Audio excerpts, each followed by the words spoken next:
นางมาลีอาได้ห่างยางในบอนพระเยซูได้เกิดนางมีแรงด้วยน้ำตามีผาจำพระผู้เคยของพวกเขาได้มาเกิดนางเทวดา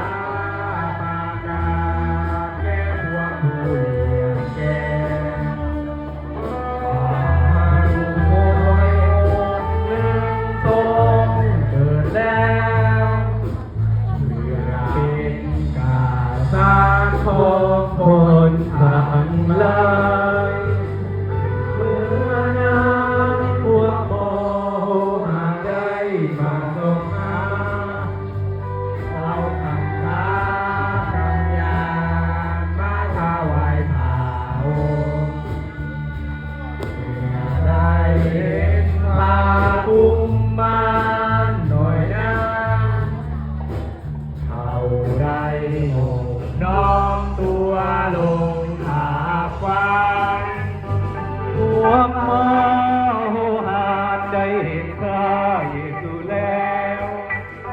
พระเจ้าทรง